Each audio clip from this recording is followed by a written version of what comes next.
It takes a lot of courage just to even get down here. I'm walking into a place that's legendary. That's, you know, it's one of the oldest and the best Thai boxing gyms in England. It's a home of champions. We're known for producing best fighters in England, best fighters in the world.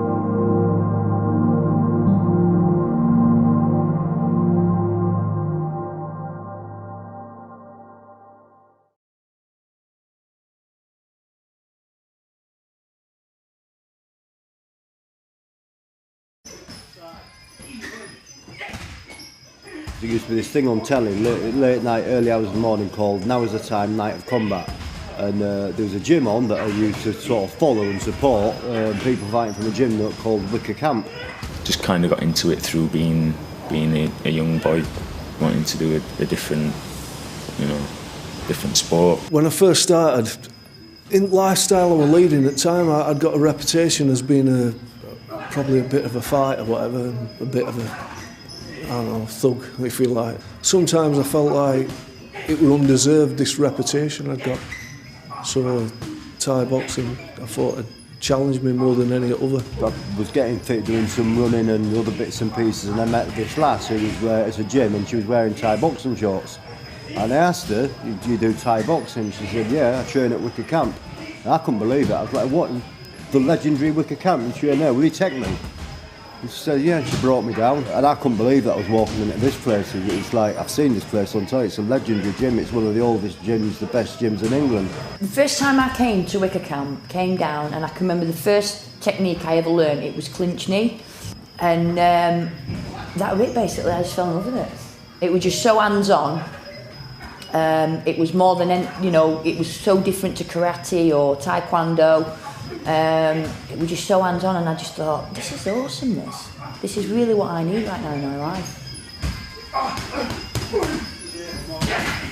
We had a list on wall in changing rooms, and it said how many area champions we had, how many English, how many British, how many European, and how many world champions we had. When I became world champion, I went onto a list of great people, Trix, Imran Khan, Lee Chesters, Christian De Paolo, Daniel Hudson, and other than Trix, I'd trained with these lads, these were my idols, and, I'd never ever been treated any different, and that's, what I loved about it. It weren't like, right, all lads are doing 100 press-ups, you're a girl, so you only have to do 50. It was like, they're doing 100, you're doing 100. I weren't Ellen, I weren't a female or a fighter, and I was treated like a fighter.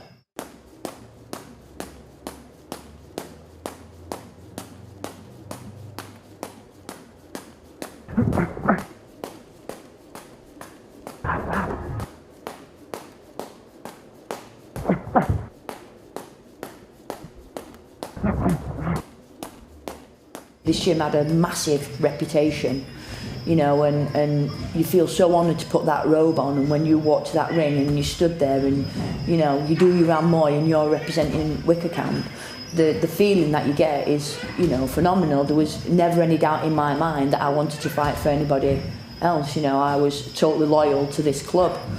Sometimes it can be a preconception about what we're about, but as soon as they walk through them doors and they get that warm welcome, I think it relaxes that person, and then they feel like they can just be themselves. They're not going to get judged if they've got Asperger's or autism, or if they've had drug abuse or being an alcoholic before.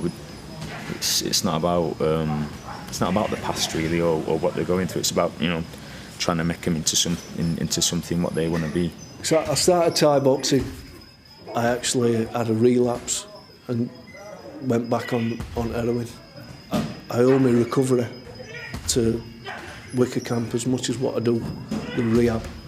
Nobody ever gets judged down here, just so open-minded, and you can tell more or less anybody, especially instructors, whatever your background, and they'll help you through that, whatever it is.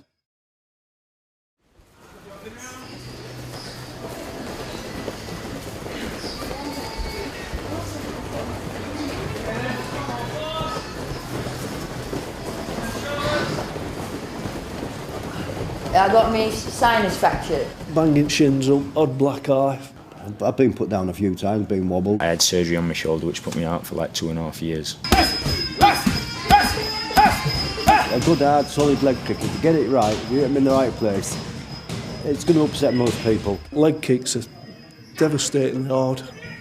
It's you don't understand how hard until you get actually kicked with a shin across your thigh.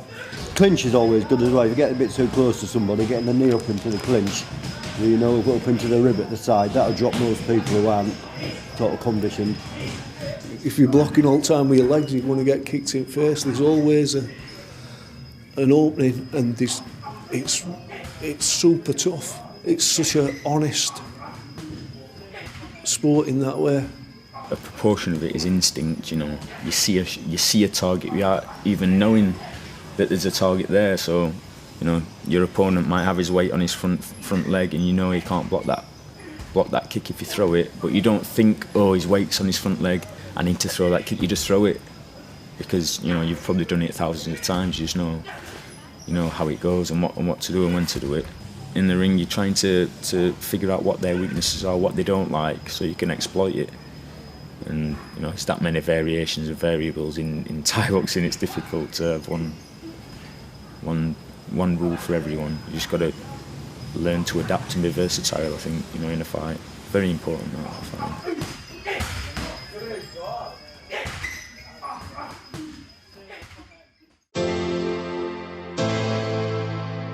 Coming here and learning at Wicker Camp has been one of the best things I've done in my life. Mick and Trix have devoted their lives to making gym what it is, you know, putting that positive vibe around, and we've kind of been influenced by it, and it's just stemmed off us into other people, yeah. So as a club, we're very humble, you know. Us guys, I think Mick and Trix would never stand for it if you were, you know, very arrogant about yourself, and secondly, get some right hand off lads. Down at Wicker Camp, it's more about the friendships.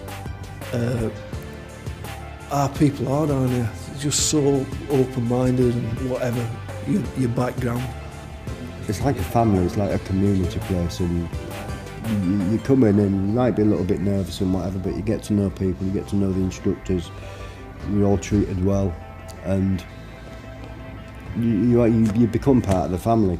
Having that little bit of aspiration to maybe not look up to a fighter, but see that dedication that a fighter has, you know, it kind of spurs people on to you know, train the same way and be devoted in the same way and have that same aspect to loyalty. And there is something special in this place. You can't really put your finger on it.